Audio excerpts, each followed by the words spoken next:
Assalamualaikum warahmatullahi wabarakatuh. Perkenalkan, nama saya Rivaldo dengan NIM 21043056. Pada video ini saya akan menjelaskan tentang tugas sistem informasi akuntansi pada minggu 6A. Baiklah, pertanyaan pertama adalah jelaskan mengapa sebuah entitas bisnis mau menggunakan sebagian atau semua hal ini, yaitu firewall, CART, Intrusion Prevention System, dan Intrusion Detection System. Biasanya pertama saya akan menjelaskan setiap produk tersebut. Yang pertama adalah firewall. Firewall adalah sistem keamanan yang mengamankan komputer dari berbagai ancaman di jaringan internet. Kerja firewall layaknya tembok api yang membatasi serta mendeteksi segala ancaman yang didapatkan oleh komputer dari jaringan internet yang begitu luas.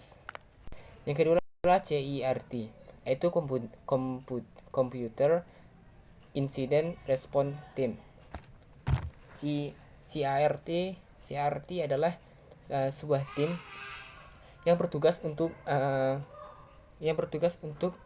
merencanakan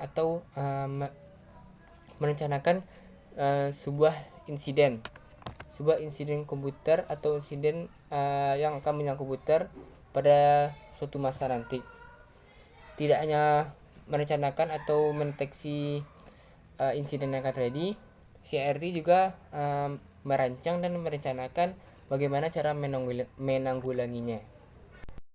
Yang ketiga adalah IDS dan IPS, Intrusion Prevention System dan Intrusion Detection System. IDS dan IPS adalah sebuah early system warning, yaitu sistem pencegahan dini atau sistem deteksi dini yang berfungsi sebagai pemberi informasi apakah komputer kita sedang dimasuki oleh pihak yang tidak diinginkan atau pihak-pihak yang tidak berhak untuk masuk dalam komputer kita. Lalu mengapa entitas bisnis membutuhkan tiga hal ini, yaitu firewall, CART, dan IDS dan IPS? Karena entitas tersebut ingin melindungi sistem informasi yang ada dalam komputer mereka. Karena setiap informasi yang ada di komputer tersebut adalah informasi yang sangat penting. Jika informasi tersebut bocor, maka akan menimbulkan kerugian sendiri bagi entitas tersebut. Pertanyaan kedua adalah, di antara tiga jenis pengendalian, yaitu preventif, detektif, dan korektif, manakah yang akan paling saudara prioritaskan untuk diterapkan pada sebuah entitas bisnis? Apakah tipe yang saudara pilih itu sama jika kasusnya perusahaan tidak punya sistem sama sekali dengan yang sudah punya sistem? Baiklah, dari ketiga pengendalian tersebut, saya lebih memprioritaskan pada pengendalian preventif, yaitu pengendalian yang lebih utamanya untuk mencegah. Artinya adalah kita sebagai sebuah entitas itu telah merencanakan atau telah merancang bagaimana pengendalian kita terhadap suatu masalah yang mungkin akan terjadi masa depan. Jadi pengendalian preventif ini lebih bersifat mencegah daripada menanggulangi. Terus kenapa saya lebih milih ini? Karena preventif ini biayanya lebih murah. Mengapa? Karena sebelum terjadinya suatu insiden atau masalah di sistem komputer kita sudah mengetahui, kita sudah merancang bagaimana cara mengatasinya, sehingga kita tidak perlu mengeluarkan biaya lebih untuk menanggulangi bencana tersebut. Meskipun suatu entitas bisnis belum memiliki sistem, saya tetap merekomendasikan pengendalian preventif, karena ini dapat pengendalian preventif ini tidak hanya untuk sebuah entitas yang sudah punya bisnis, melainkan preventif ini juga sebuah pengendalian untuk orangnya, itu orang yang menggunakan sistem tersebut. Pertanyaan ketiga adalah, pemisahan tugas dan fungsi terkadang tidak mungkin secara ekonomis untuk sebuah bisnis kecil. Menurut Anda, apa solusi untuk mengatasi hal ini? Baiklah, pemisahan tugas dan fungsi membutuhkan lebih banyak SDM dan mengeluarkan biaya lebih besar untuk merekrut setiap orang yang dibutuhkan untuk satu tugas tertentu.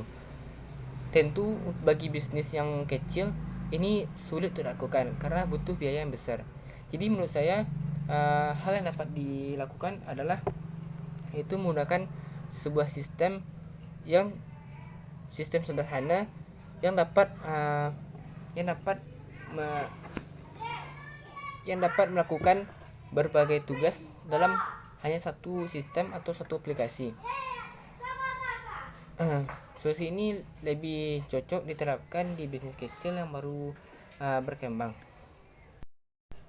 Selanjutnya pertanyaan keempat, apa tanggapan Anda terhadap perusahaan yang menetapkan kebijakan memonitor aktivitas karyawan bekerja menggunakan komputer di kantor dengan alasan keamanan dan pengendalian? Baiklah, menurut saya kebijakan untuk memonitor aktivitas karyawan itu juga penting karena perusahaan juga pasti tentu tahu bagaimana kinerja karyawannya. Cuma menurut saya jika pengendalian atau monitor aktivitas karyawan menggunakan komputer kantor itu kurang tepat. Soalnya ini melanggar aturan itu sendiri bahwasanya komputer yang ada di perusahaan tersebut hanya digunakan untuk aktivitas kerja. Selain aktivitas kerja itu sebuah pelanggaran. Walaupun alasannya untuk keamanan dan pengendalian. Sekian jawaban dari saya. Mohon maaf atas kesalahan. Assalamualaikum warahmatullahi wabarakatuh.